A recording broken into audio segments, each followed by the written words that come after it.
Es historiador, politólogo y catedrático de la Universidad de la República. Fue integrante de un plantel que cambió la historia en el fútbol, del defensor del 76, campeón uruguayo. Fue reconocido como una de las figuras más influyentes entre las 50 figuras más influyentes de Iberoamérica. Pero además de todo eso, es un gran escritor y hoy nos acompaña Gerardo Caetano.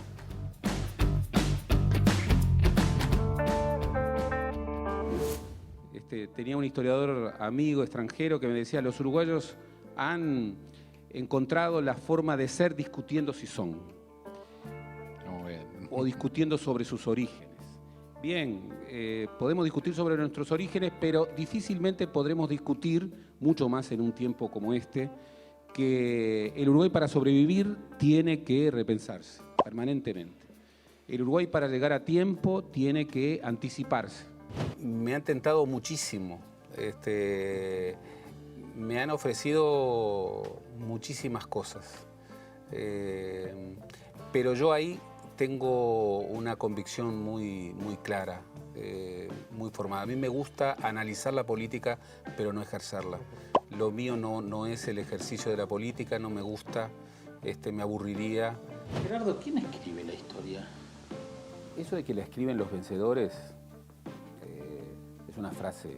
Frase hecha. Fue una frase hecha incorrecta. Los vencedores tienen demasiado trabajo después de vencer para ocuparse de la historia, aun cuando muchas veces afirman su victoria luego promoviendo la escritura de la historia. Pero la historia de los vencidos también la escriben. Uno podría decir, la escriben los historiadores, pero es en parte también una restricción, porque los historiadores se acercan a la historia de una manera. Hay otros muchos oficios que también escriben la historia de acuerdo a otras reglas. Cuando hablamos de libertad, hablamos de conceptos. Hay muchos conceptos de libertad. No hay un solo concepto de libertad. Entre otras cosas porque las palabras no son los conceptos. Se pelea por las palabras para convertirlas en conceptos. Vivimos una era de fuerte crítica y hasta de desencanto respecto de los partidos, de las instituciones clásicas, de la democracia representativa.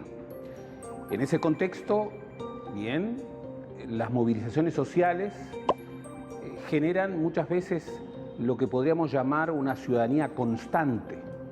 El presidente de la República ha dicho que tiene disposición a tener políticas activas para todo lo que sea necesario para buscar los restos de los detenidos desaparecidos, para avanzar en estos temas fundamentales.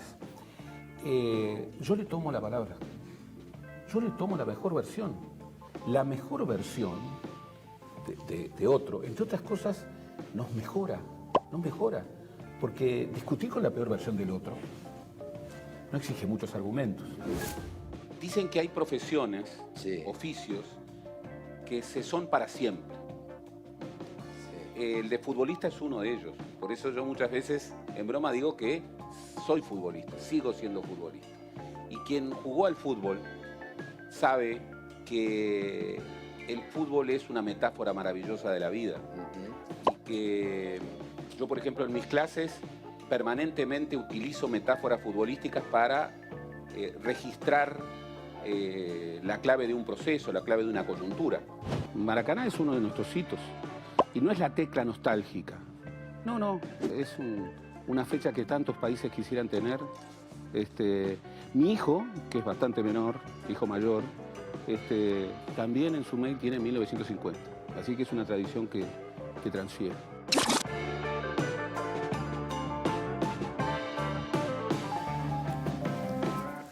Buenas noches, es un gusto recibirlos nuevamente y por supuesto que es un gusto recibir a Gerardo Caetano. Gerardo, gracias por acompañarnos esta noche. No, un gusto enorme para mí también.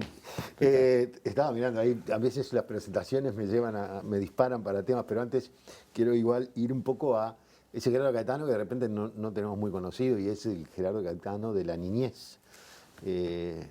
¿Cómo era tu familia? ¿Sos de la Blanqueada? Soy de la Blanqueada. ¿Sos de la Blanqueada? De ese triángulo especial que queda entre 18, Centenario y Garibaldi. muy cerca de Nacional. Muy cerca del Parque Central. Pero no salí para ahí. Además, bueno, terminé jugando al babyfútbol en Maeso, en el Club Maeso, que estaba ahí a un pasito de Defensor. Pero mi infancia, bueno, una familia con 4 hijos varones, yo era el menor. Yo siempre digo que fui un hijo menor de la década de los 60, con todo lo que eso significaba, ver las discusiones, beber de esos debates, beber de esas expectativas, también de los conflictos. Claro. Y luego, bueno, mi infancia terminó en un quinquenio que fue terrible, porque mi padre murió en el 72, mi madre murió en el 75 y mi hermano mayor murió en el exilio en el 77. Oh. Y bien, yo siempre digo que ahí... Cambió tu vida. Claro, cambió muy radicalmente y la verdad que uno podría haber salido para cualquier lado. Y uno de los oasis que en plena dictadura además, lo cual empeoraba las cosas, me ayudó a sobrevivir, fue Defensor. Fue Defensor. Fue Defensor. Mirá, o sea, encontraste en el fútbol como un lugar donde sentirte contenido, para decirlo de alguna manera. Ciertamente. Por supuesto yo seguí estudiando, eran mis 2 grandes pasiones. Por supuesto tenía grupos de amigos. Por supuesto teníamos la parroquia de Tierra Santa, que también en esos años muy difíciles era un cobijo. Pero Defensor, y además aquel Defensor del profe de León, fue un oasis muy especial, muy especial, que además, tú eso lo conoces bien porque lo conociste muy bien al profe, pero el profe enseñaba a vivir. El profe en esas charlas largas, era filósofo, psicoanalista, historiador, narrador. Estamos hablando del profe de León, ¿no? Del profe José Ricardo de León. Por las dudas que quien está escuchando no... José Ricardo de León. Entonces, en ese contexto en el que, bueno, yo andaba muy golpeado, bueno, esos oasis en plena dictadura fueron muy importantes, muy importantes. Estaba pensando, porque vas al Maeso y te cambiás para el costado allí, Exacto. al lado. ¿Te captan en el Maeso o vos vas solo a jugar al fútbol? No, como siempre, iba donde iban mis amigos. Ahí está.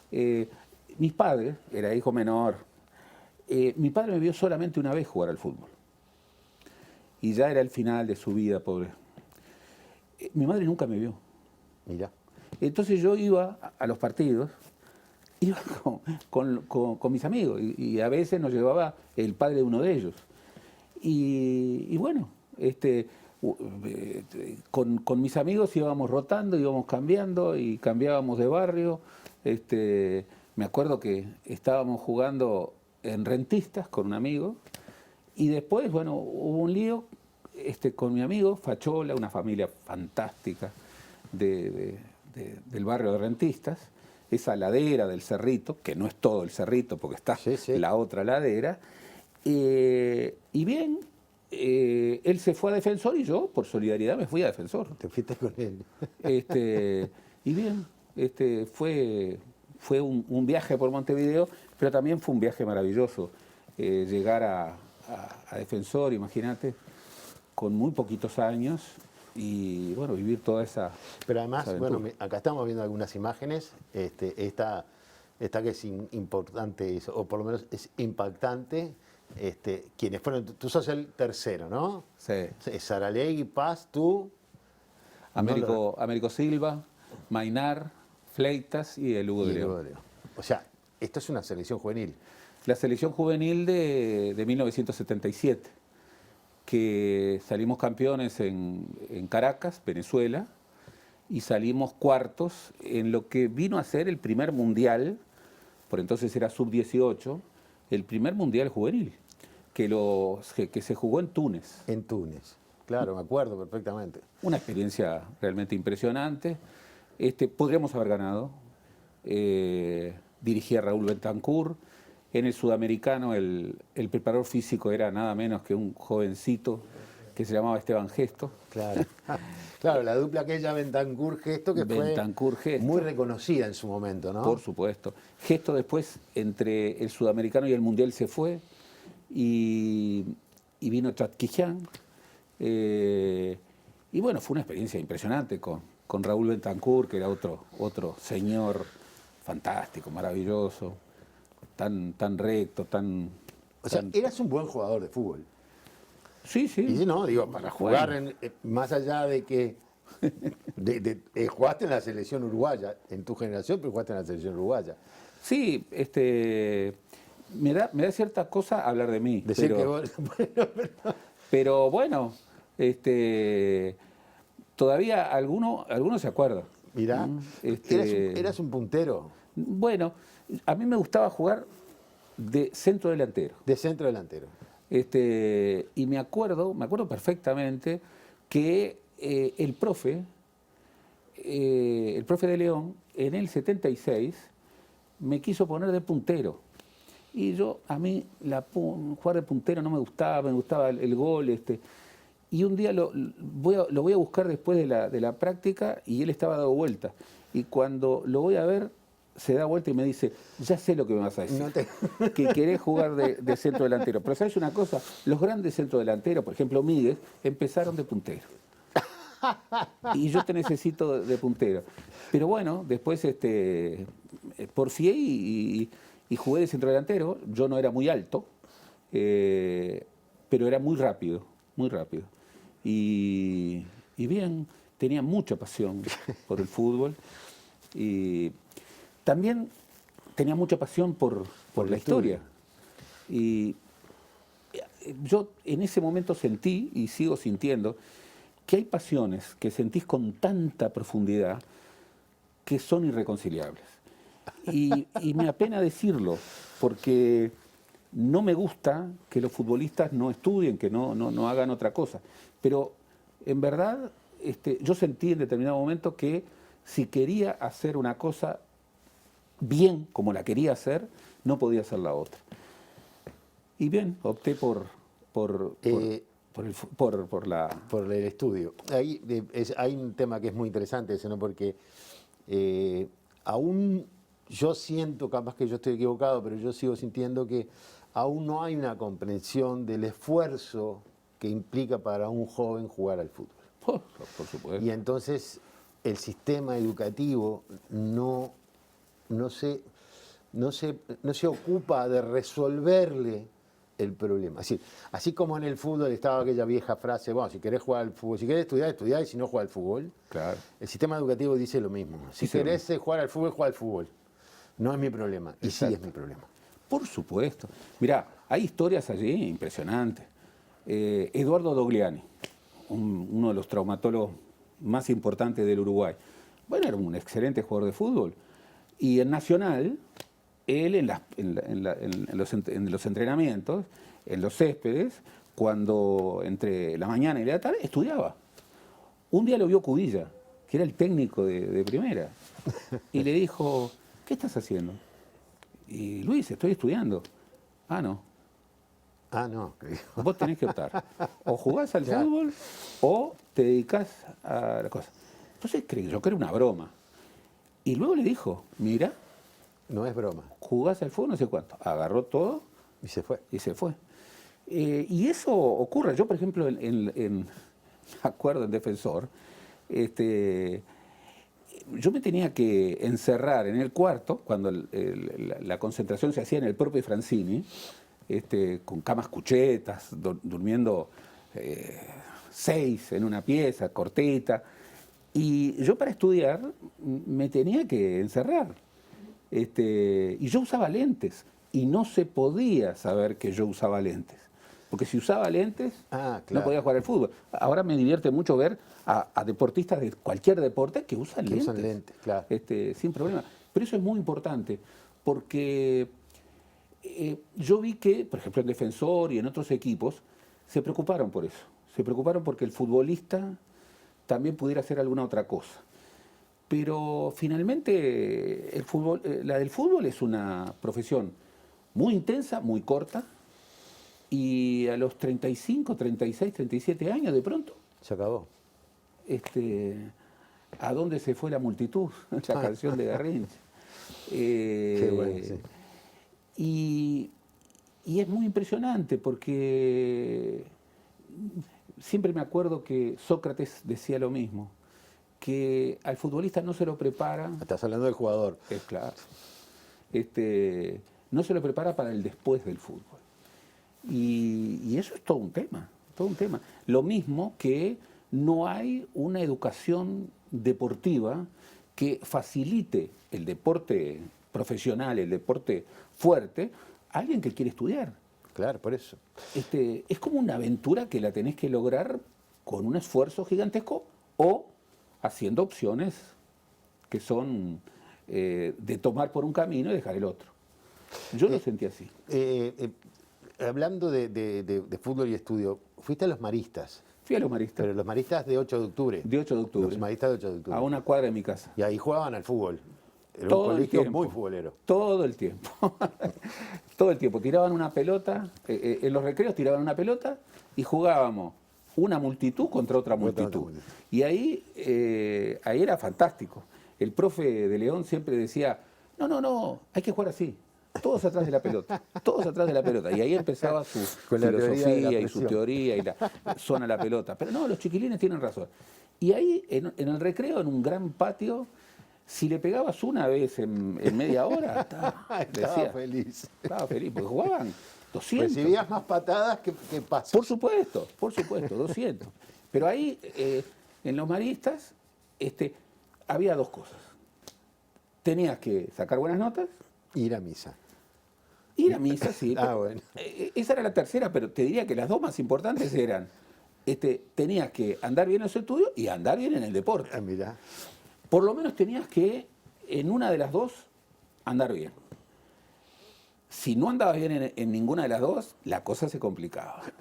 Y yo tenía la suerte de andar bien en las dos. Entonces viví años muy interesantes. Claro, era un colegio un poco arcaico por decirlo menos, pero guardo muy buenos recuerdos también. Vos ahí decís, eras bueno jugando al fútbol o en los deportes y eras bueno estudiando. ¿Con qué empezaste a leer? Digo, ¿con qué te arrimaste a la lectura y después al estudio?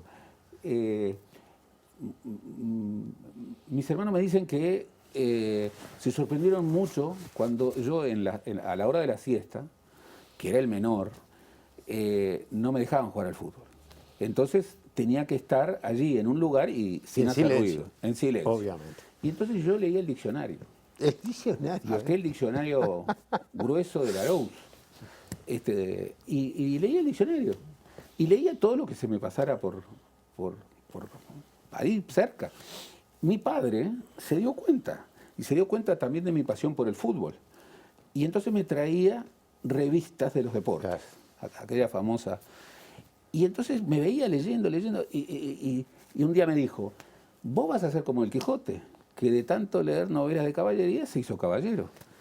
Y bueno, fue así. Leía y leía mucha historia del fútbol y me interesaba muchísimo. Y ahí pasé a leer otro tipo de cosas. Y en casa había una biblioteca. Y bien, empecé a leer de todo.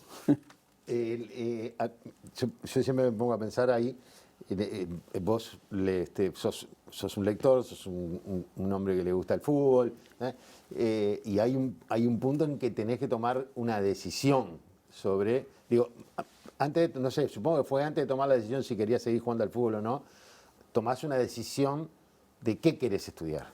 Claro. ¿Fue antes de dejar el fútbol o es después? No. Tu ingreso al IPA, digo. No, por ejemplo, mirá, en esa selección del 77 entrenábamos de mañana y de tarde. Y yo el IPA lo tenía de noche. Imagínate, Sí, sí. de mañana comíamos brevemente, de tarde entrenando y yo salía corriendo porque tenía que entrar en el IPA. Bueno, yo también después empecé a trabajar en el CLAE, en el Centro Latinoamericano de Economía Humana. Mi primer trabajo había sido antes. Con 14 años tenía que vender artículos de papelería Mirá, y le hacía una cobranza a una tía porque nos habíamos quedado sí, solos. sustento mayor. Claro, y había que ayudar. En Defensor, en determinado momento, me acuerdo, hablando con Jorge Francini, me dijo, mira, no lo hacemos con nadie, pero sabemos lo que te ha pasado, entonces nosotros, aunque estés en quinta división, porque sos buen jugador, pero además porque sos buena persona, te vamos a dar un sueldito. Y ahí empecé y contribuía. Mirá. Pero yo ya tenía claro que si yo me dedicaba al estudio, había dos disciplinas que me fascinaban. Historia y filosofía. Muy distintas, muy distintas. Dicen que los primeros historiadores eran más amigos de los poetas que de los filósofos. Los primeros historiadores son de la Grecia clásica. Hay Había una competencia de egos. Exactamente, exactamente. Y es bien interesante eso, la amistad con los poetas y la distancia con los filósofos. A mí me gustaban las dos cosas, pero obviamente que elegí historia, tuve profesores maravillosos que también me rumbearon,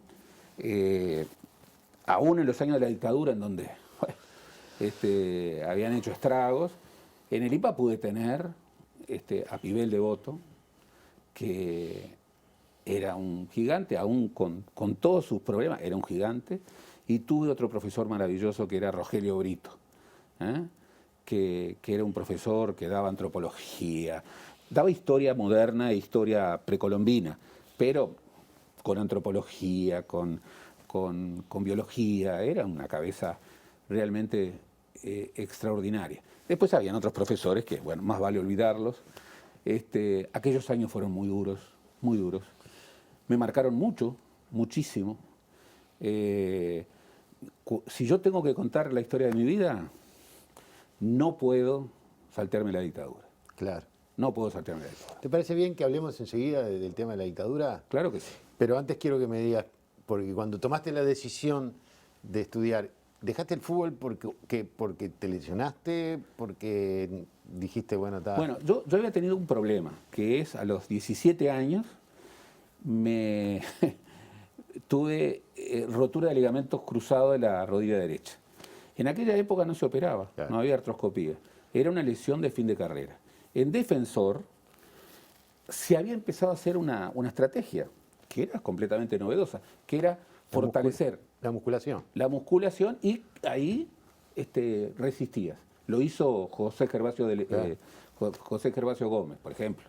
Y así yo pude sobrevivir. Eso influyó.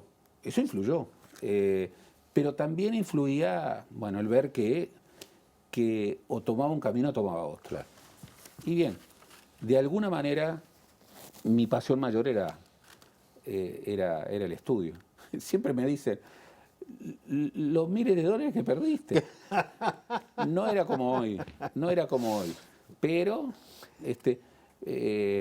digamos, en el año 78, 79, 77, en medio de aquella dictadura terrible, apostar a ser profesor de historia, bueno, por decirlo de algún modo, no era apostar a ganar dinero.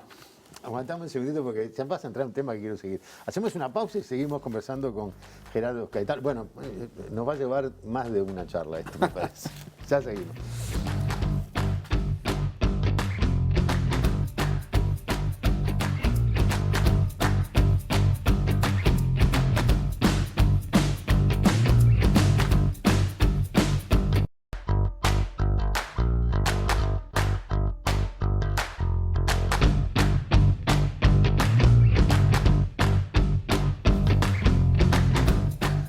Seguimos en La Letra Chica, seguimos conversando con Gerardo Caetano. Me decías, y yo te corté para dejar para este segundo bloque, que hablar de tu vida sin hablar de la dictadura y la influencia hablar de quién sos sin hablar de la dictadura es como que por ahí pasa en parte la descripción de quién sos vos hoy.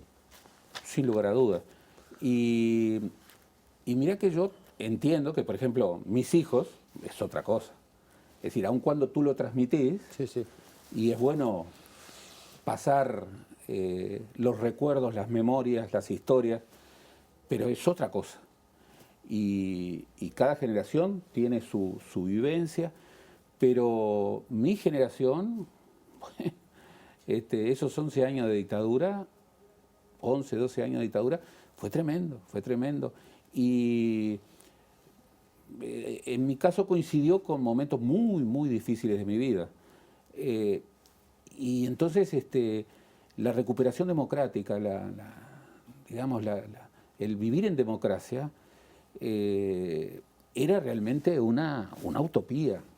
Y a veces como que se olvida, bueno, lo que vivimos. No te tengo que explicar a vos. Está bien. No te tengo que explicar a vos. Por eso, de verdad, para mí el nunca más es de mis convicciones más profundas. Es de piel. ¿Cómo? Es de piel. Es de piel. de piel. Es visceral. Es Es visceral. Yo no puedo permitir que mis hijos o mis nietos vivan en una dictadura. No lo puedo permitir. Entonces tengo que hacer todo. Y eso supone muchas cosas, ¿eh? Supone memoria, historia, justicia, pero también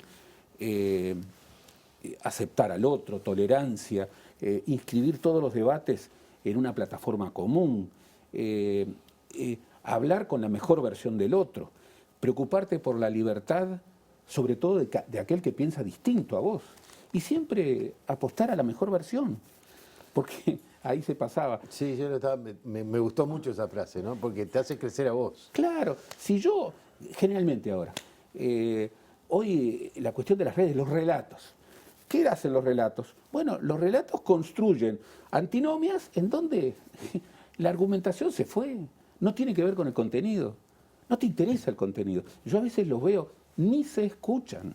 No. Ni se escuchan. Y además la idea es no escuchar, es no escuchar. Y el que supuestamente gana, con comillas, es aquel que sobrevive al agravio y no le importa nada y sale con otro agravio. Bueno, eso es terrible y ya sabemos cómo termina. Ya sabemos cómo termina. A mí me parece terrible, lo he sufrido. Y frente a eso, yo mira, cuando me agravian, y que lamentablemente he seguido, y no puedo encontrar la mejor versión del otro, no contesto. No, ¿dónde está? Pero es que estoy seguro que de este nuevo libro que tú sacaste, del que vamos a hablar en unos minutos nada más, ya debe haber muchos que están hablando mal del libro sin tener idea de lo que dice. Y no lo van a leer Y nunca. no lo van a leer nunca. Simplemente, es decir, ven un título y ya salen. Y es mirá. una pena, Sí, sí. es una pena, porque de alguna manera uno pone mucha pasión, mucho tiempo, mucha vida. Trata justamente de hacer de la mejor forma lo que hace un historiador, que es no relatar la verdad sobre el pasado, que nadie puede hacer, sino construir conocimiento crítico sobre el pasado, con muchísimos documentos y con muchísimas preguntas. Y además manejando hipótesis de manera muy pragmática. Un gran historiador, Brodel, siempre se lo digo a mis estudiantes, decía que las hipótesis son como barcos, sirven para navegar y su momento clave es la hora del naufragio. Y que uno, cuando tenía la hipótesis en la que creía más, la tenía que bombardear y bombardear y bombardear, porque si era realmente buena iba a sobrevivir. Iba a sobrevivir. Y si no sobrevivía y naufragaba, bueno, uno iba a crecer en la comprensión. Entonces todo ese esfuerzo, en donde la clave es comprender al distinto, al otro, a la alteridad, comprender y hacer contemporáneos a gente tan distante 100 años atrás o 1000 años atrás, y que se te agravie sin leerlo siquiera, desde una caricatura. Me parece tan penoso. Sí, es Pero penoso y peligroso. Muy peligroso, muy peligroso. Y además, bueno, hay gente que vive de eso, Sí, Hay gente que vive de eso. Lamentablemente, pero es así. sí. Y lamentablemente pasa que lo estamos viendo en ámbitos en los cuales no debería pasar, como es el Parlamento, por ejemplo. Por supuesto. Por Este, supuesto. Yo incluso, por motivos de oficio, porque yo también he trabajado con los parlamentarios y demás, conozco a muchos dirigentes políticos. Y algunos los conozco mucho, de todos los partidos. Y no puedo creer en la bajada de agravios y de cosas terribles, en esta idea de la política del marketing, en esta idea de creer que la verdad es lo que yo pienso y tengo que transformar eso en una suerte de sentido común, y el que piensa distinto tiene un error conceptual. Así no podemos conversar. Si tú no reconoces al otro y sobre todo no reconoces al que piensa distinto, y eso hermana a gente tan distinta como Voltaire en el siglo XVIII y Rosa Luxemburgo a comienzos del siglo XX, que pensaban de manera diametralmente distinta y sin embargo dijeron lo mismo, con palabras distintas, pero dijeron lo mismo. La libertad más importante es la de aquel que no piensa como uno. Y bueno, ver lamentablemente cómo se desbarata eso, y se desbarata con tanta mezquindad y pequeñez. Y Frugoni tenía una gran frase, ¿no? Era un gran intelectual, una de las bibliotecas del Uruguay. Él decía: prefiero 100 veces ser grande en la derrota que pequeño en la victoria. Y está muy bien, porque eso que decís vos de el reconocimiento del otro y la libertad de pensar, de que el otro piense distinto a vos, es un gran elemento para la construcción de ciudadanía democrática. Sin eso no existe la democracia. No, porque, como es que dicen, agarrarse de la democracia como el gobierno de mayorías y no reconocer a la democracia como defensa de las minorías. Pero por supuesto, mira, cuando yo te digo que a mí la dictadura me marca, bueno, yo tengo una primera convicción, una primera definición antes que cualquier otra. La adhesión democrática y la adhesión a la no violencia, que forman parte de una misma idea. Claro. La adhesión democrática, bueno, yo contigo puedo tener las ideas más diferentes, pero nosotros aceptamos una plataforma común en la que tramitamos nuestros conflictos, que no hay que borrarlos, porque una sociedad sin conflictos es una sociedad anómica, es una sociedad sin dinamismo, pero tramitamos los no conflictos conversando y sin violencia. Claro.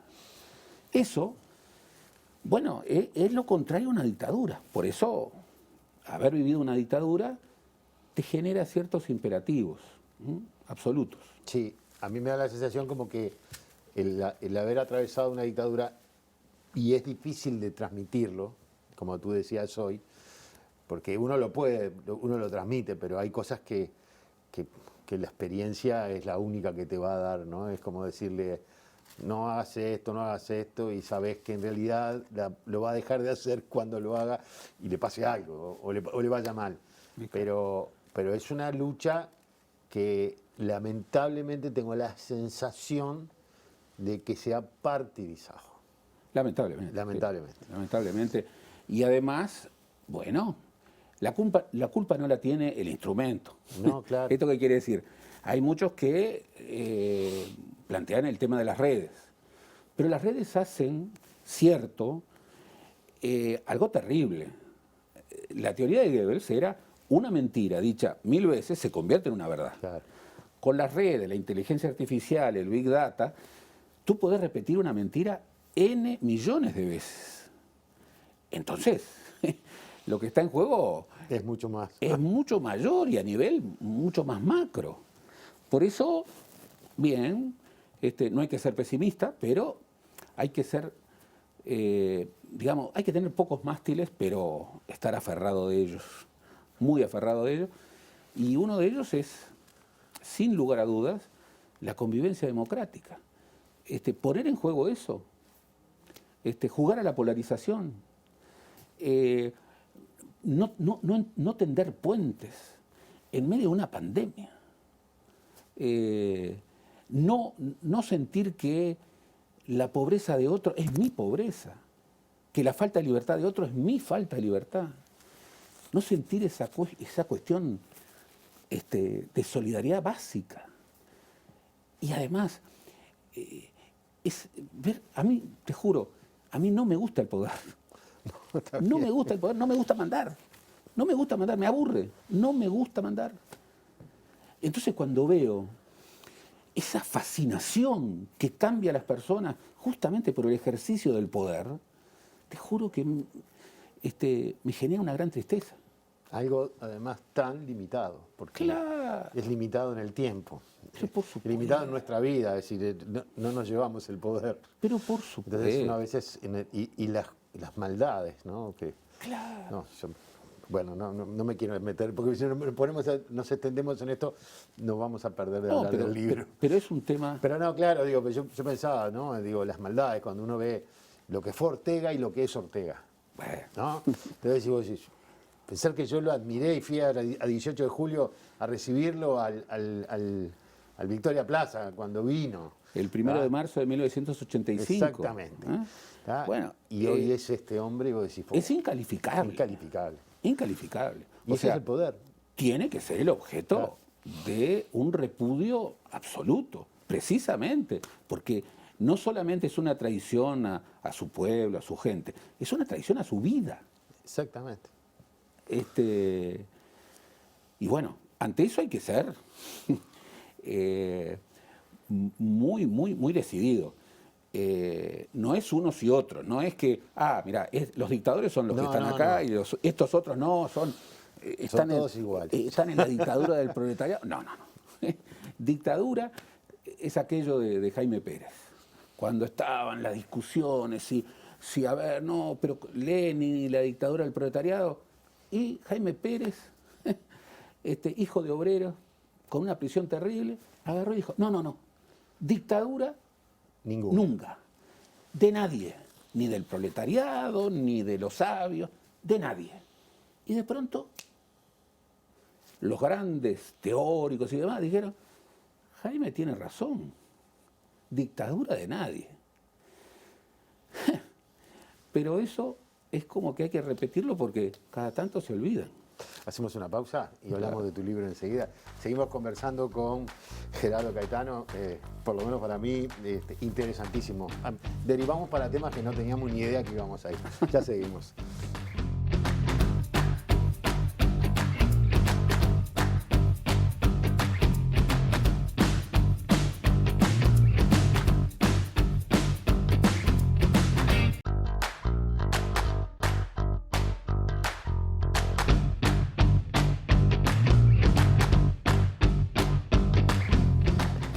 Seguimos en La Letra Chica conversando con Gerardo Caetano.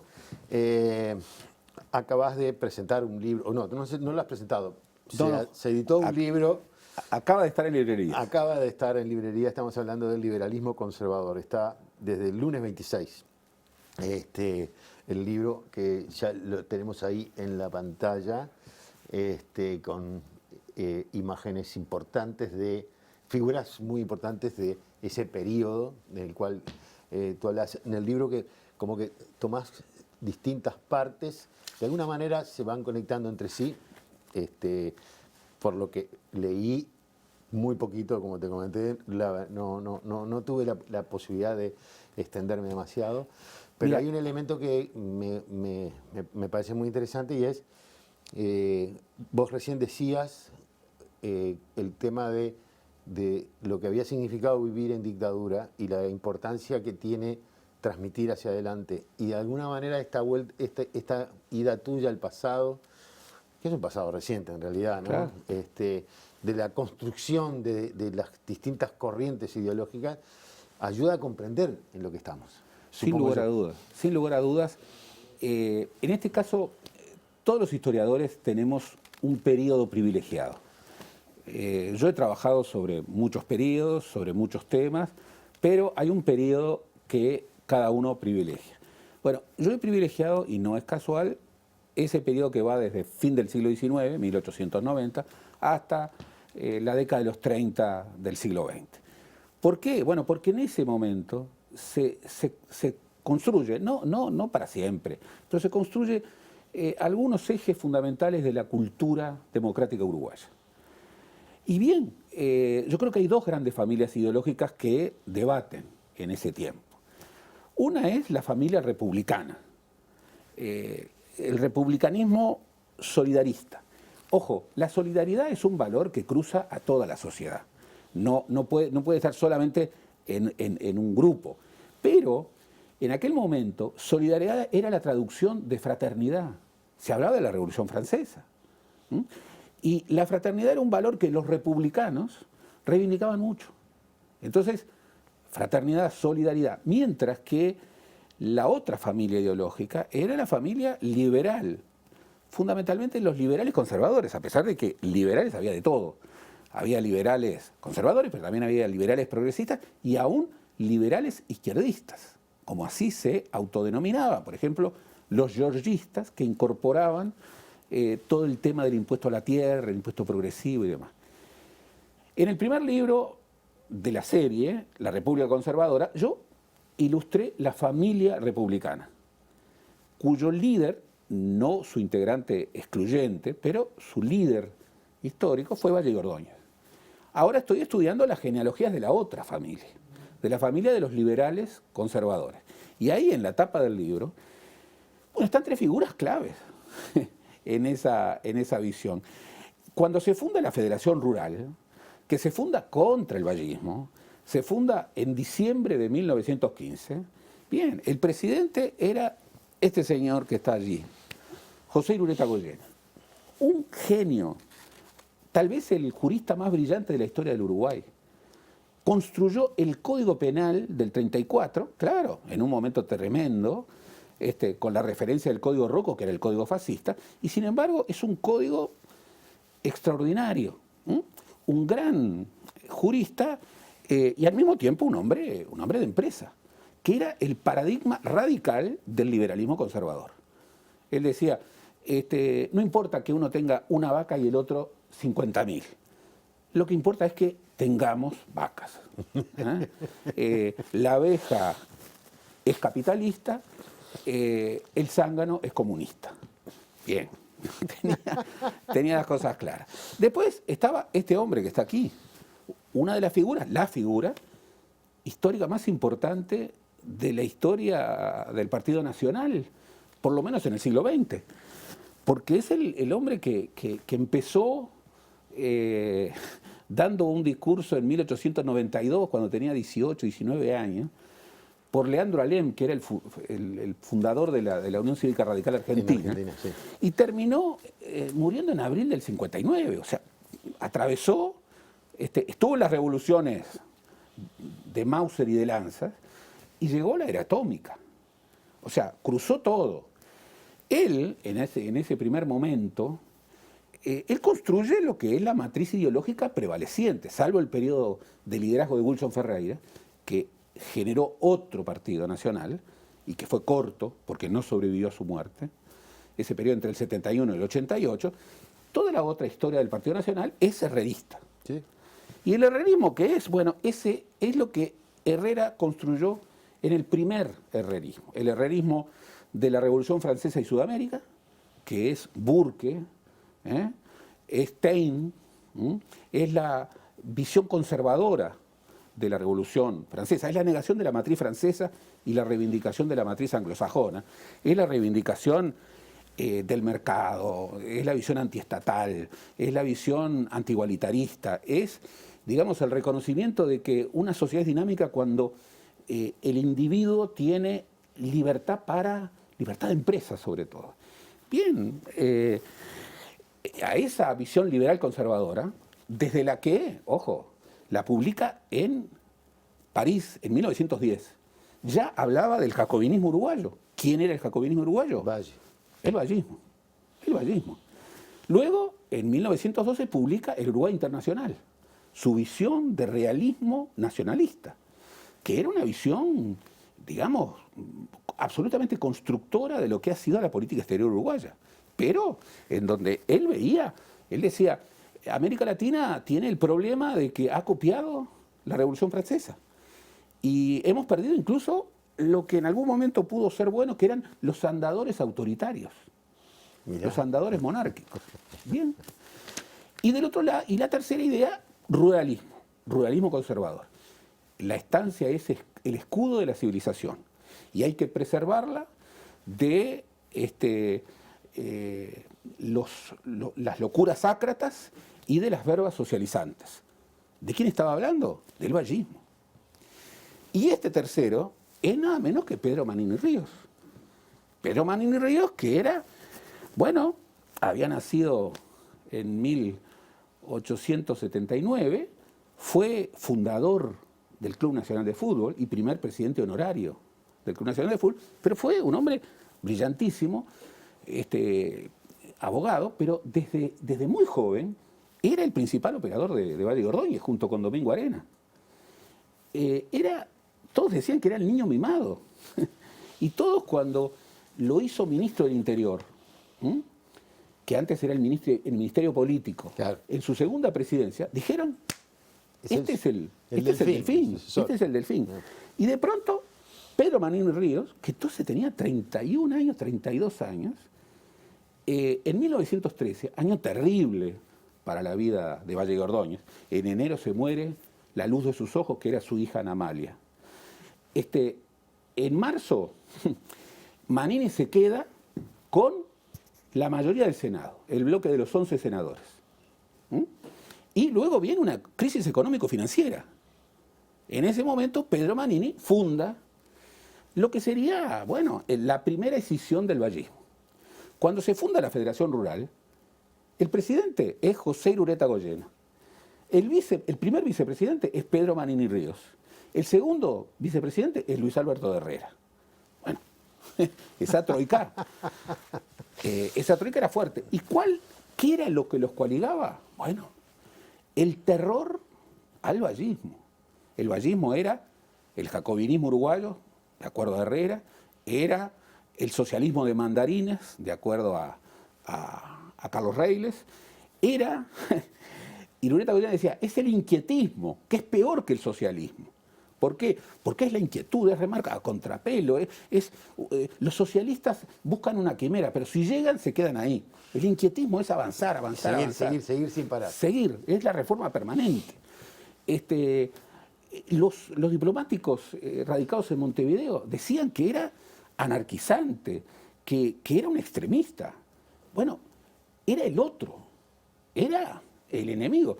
Y la verdad que eso funcionaba mucho en los circuitos políticos del Partido Nacional, pero también en los circuitos políticos del Partido Colorado, y también entre los empresarios. Te voy a interrumpir porque de esto que estabas relatando y de alguna parte que llegué a leer, nosotros me refiero a los que somos incultos en esto, tenemos una idea de que el vallismo es todo. Claro. Y que los colorados son vallistas, o que fueron todos y que vaya esto. Sin embargo, el libro lo muestra una situación en la cual está casi solo, enfrentando en su partido a Manini y a otros, y enfrentando al otro partido, a los blancos. Claro, y además al herrerismo. Mira, nunca tuve tantos documentos. Tuve la ocasión maravillosa de poder consultar el archivo Valle. El archivo de Valle y Ordóñez. Gracias a la familia Francini Valle, que me hizo ese alto honor. Yo vi todo el archivo Herrera. Vi el archivo de Williman. Vi, y esto también es otro agradecimiento, parte, lo que se puede, del archivo de la masonería. Vi el archivo de Ricardo J. Areco, eran figuras gigantescas, lo crucé. Entonces vos ves allí cómo se movía una sociedad. Además era tiempo de cartas. Claro. Cartas maravillosas. Todo queda escrito. Claro, no son tiempos de mails. Sí. Eran tiempos de cartas. Y en las cartas la gente ponía su alma. Bien, esa construcción me permite, bueno, cuestionar la visión del país vallista, que es una visión vallicentrista. Valle fue una figura absolutamente clave, pero lideraba una familia ideológica que no logró la hegemonía y fue enfrentado por otra familia ideológica que tampoco logró la hegemonía. Esa falta de hegemonías en aquel país, ¿qué es lo que provocó? Y bueno, provocó ciertos acuerdos sobre dos elementos que han matrizado la historia uruguaya hasta nuestros días. Por un lado, la democracia republicana liberal. Y digo republicana liberal en ese orden, porque creer que lo republicano es liberal o viceversa, es decir, que vos sos un gordo y un flaco. Claro. Son dos tradiciones, dos concepciones de la libertad, de los derechos, de la política, de la democracia. Ahí se acuerda pacto. Valle no puede ganar porque no termina de convencer a todos y, ojo, había manipulación del voto y ahí están las pruebas. El Partido Colorado y Valle, bueno, manipulaban los votos. El Partido Nacional cuando decía, están sacando afuera la mitad del país, bueno, tenía razones para decir eso. Pero allí fue que la Constitución del 19 fue un acuerdo y las leyes electorales del 24 y del 25 fue un acuerdo. Democracia republicana liberal, en ese orden. Y luego el Estado Social. El Estado Social en donde empujó principalmente Valle Ordóñez, con algunas reformas de una anticipación a su tiempo extraordinaria. Lo que dicen de él en Europa, lo que dicen los embajadores. Dicen que bueno, lo que dicen los periodistas que vienen al Uruguay. Hay una periodista famosa que viene en la década de los 30 y dice, deja dos capítulos, estaba viajando por América Latina. En un capítulo es la Rusia sudamericana. La Rusia. La Rusia sudamericana. Y en el otro, la utopía uruguaya. Y él decía, en Uruguay está instalado el experimento social más avanzado del mundo, con la ventaja de que aquí se hace en democracia. Bien, ¿eso fue obra del vallismo? No. No se entiende sin el vallismo, pero solo con el vallismo no se entiende. ¿Eso es obra de los liberales conservadores? No. Muchas de las cosas se hicieron en contra de lo que ellos defendían. Pero ese pacto tácito, en donde, por un lado, hay democracia republicano-liberal, y por el otro lado, Estado social anticipatorio, bien, ese fue un pacto.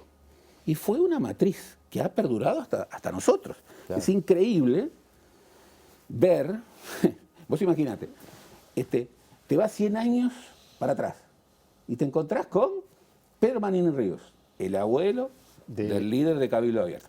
Te encontrás con Luis Alberto Herrera, el bisabuelo del presidente de la República. Te encontrás con la Federación Rural y con la activación de las cámaras empresariales. ¿Ves los apellidos?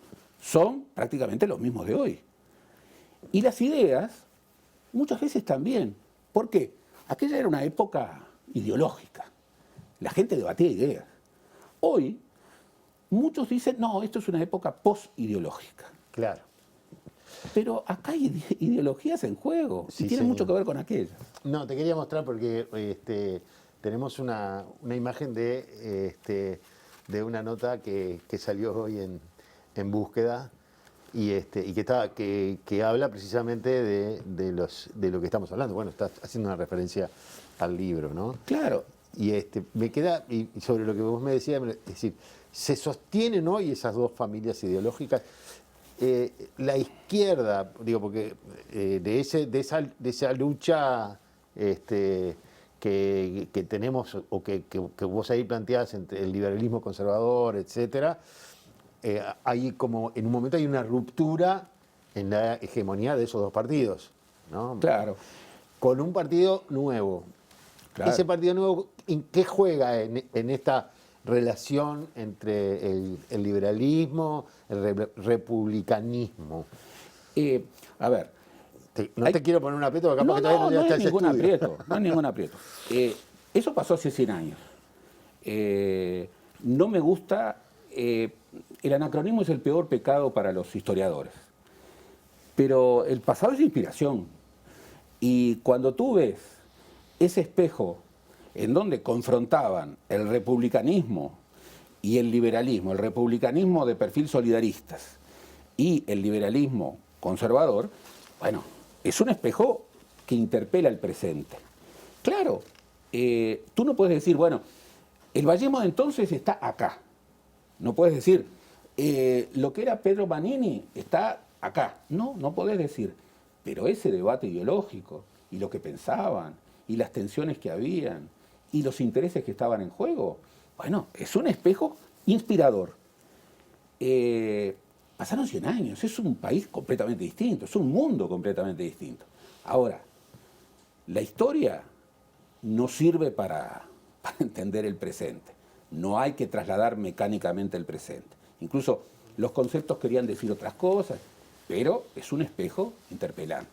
A mí me sorprendió, yo ya sabía muchas cosas, pero me sorprendió ver lo inusualmente presente que estaba aquel debate acá, hoy, 100 años después. Es muy sorprendente, porque ver, por ejemplo, en el republicano Uruguay, ciertos linajes familiares que se repiten 100 años después, incluso en el ejército, que era un ejército colorado, pero antiballista. Pero antiballista. Y a Abad y Ordóñez, en más de una ocasión, quisieron hacer complot. Incluso en su segunda presidencia está el famoso complot Dubra, que yo estudio en el libro. Pero además, los documentos que refieren a atentados eran permanentes. Washington Beltrán, un gran dirigente de lo que luego fue el nacionalismo independiente, en 1918 dice, el Uruguay es un cuartel pintado de socialismo. ¿Cómo entender eso? Estaba diciendo, es un cuartel. El Partido Colorado es el partido del ejército. El ejército es un ejército de divisa. Y un ejército de divisa no es democrático. Y tenía razón. Tenía razón. Deja fuera a la mitad del país. Bien. Pero pintado de socialismo, ¿qué era? Vallismo. O sea, al socialismo lo creían vallista, socialista. Al vallismo lo creían socialista. Frugoni peleaba y peleaba. Él había venido del vallismo, pero peleaba para marcar distancia. Para marcar distancia. Esos debates y sus inspiraciones, aunque en formas completamente distintas, bueno, son un espejo interpelante para hoy. Ahora, no tienen la codificación de cómo interpretar hoy quién era aquel y quién era aquel, claro, y quién sería hoy. Sería un error hacer eso. Sería un error, como también sería un error decir, bueno, estos son 100 años atrás, no tiene nada que ver con nosotros. Esto es un espejo, hay que animarse a pasar por el otro lado, y está lleno de urdimbres, de historias personales y colectivas que de algún modo llegan hasta nuestros días. Y tratar de descifrar cómo llegan, incluso desde la interpretación abierta. Bueno, a mí me parece un viaje fascinante. Yo te agradezco. Y yo es el que trato de recorrer. De recorrer y de invitar a que recorramos. A la audiencia y a los televidentes que se animen a pasar por el otro lado del espejo. Yo te agradezco muchísimo que nos hayas llevado por este viaje y por un viaje de alguna manera también de tu vida. Fue muy grato tenerte acá, John. De verdad, muchísimas gracias. Ricardo, tú sabes que la amistad que nos une, por favor, para mí también ha sido muy bueno, grato. Muchas gracias. Y nosotros nos despedimos, volvemos el próximo lunes con La Letra Chica y el viernes de la semana que viene con otra entrevista. Gracias por habernos acompañado.